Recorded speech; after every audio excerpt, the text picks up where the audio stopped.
Ape mamati kay DJ bagbagada idi nga ugluto kang agkangkanta kay hanggang makaasawa. Magluluto tayo ngayon ng fresh pansit. Kaya tayo ay magluluto. Ipipreheat lang natin ito for a few minutes bago tayo maggisa without oil. Bakit? Wala, gusto ko lang.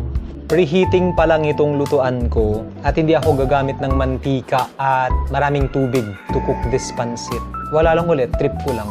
Na-prepare na lahat ni Mama yung mga gagamitin kong magluto. So this one's chicken, mushrooms, and mga gulay-gulay dyan. Yung kapareha mong pamintang durog, pansit, and eto. Eto lang yung pampalasang gagamitin ko ngayon. Ape mamati kay DJ bagbagada idi nga ugluto kang agkangkanta kay hanggang makaasawa. Husustun sa DJ tagamin kilala kaya na kun ke awampay ti asawa.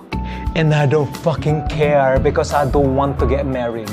If everyone had a love like ours. Dahil nga mainit na ang ating lutuan, ilalagay na natin ngayon ang sibuyas at bawang. Like that. Gisain natin siya without the mantika. Pakita ko sa inyo. Ayan o. Walang mantika yan. Para healthy. Para healthy! Ang bango niya. I like the smell. Actually, hindi ako marunong magluto pero kailangan matutunan para at least hindi tayo madededs just in case na wala na tayong kasama sa bahay at sarili ko na lang ang aasahan ko para magluto at to survive. Dahil nag-brown na nga ng konti itong ating mga bawang at sibuyas, lalagay na natin yung chicken. Ang tanging sahog lang ng aking pansit ay itong manok with all the bones and halo-halo lang natin. And then, ilalagay na natin itong, lalagay na ba itong? Hindi ko sure kung ilalagay na ang ating mushrooms pero just for shits and giggles, ilagay na lang din natin yung mga mushrooms. Bahala na kung mali yung process. Ayan. Isang kutsa lang natin siya. Tama ba?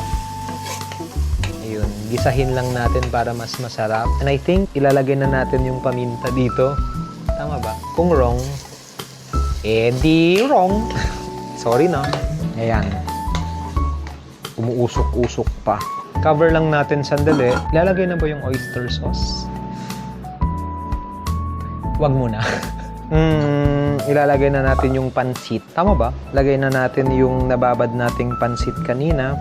Kasi 7 minutes ko lang tong lulutuin daw, sabi ni Mama. So let's put the pansit and then lagay din natin tong oyster sauce. Hindi ko din alam kung gaano kadami yung ilalagay. Dead man na.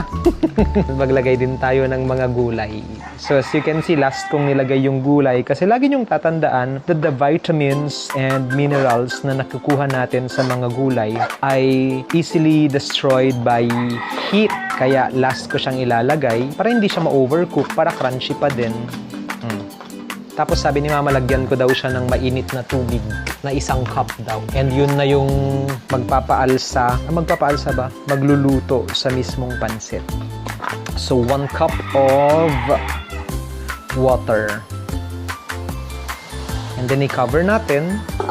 Tapos i-set lang natin yung timer for 7 minutes. Mama, 7 minutes niya! 7 minutes! 7 minutes ang luto ng ating pansit. 1, 2, 3, 4, 5, 6, 7. And then after that, balikan na lang natin siya kasi maluluto na siya. And then magla-lunch na tayo. Bye! Oh, Rendita. Oh, that's nice. Wow, Rendita. Okay, sige Tita Ngarot. So dahil tapos na ang ating timer, pwede na nating buksan ang ating linuto and I'm gonna show you. Ito siya ngayon. So na-retain yung kanyang color. And then mix-mix lang natin ito. Mix-mix lang para magsama-sama at mag-get to know each other yung mga flavors ng mga gulay at mga ibang ingredients. Ganon.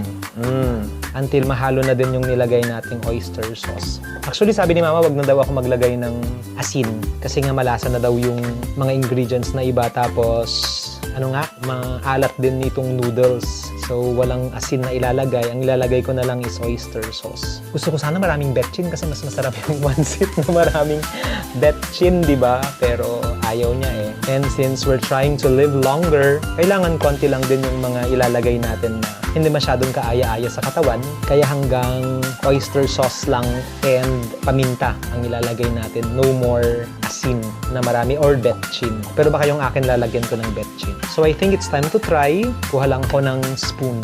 And just like that, tapos na luto na ang ating 7 minutes pansit.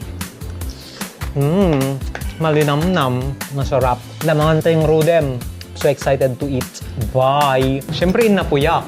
Crunchy. May magnetan. One lang.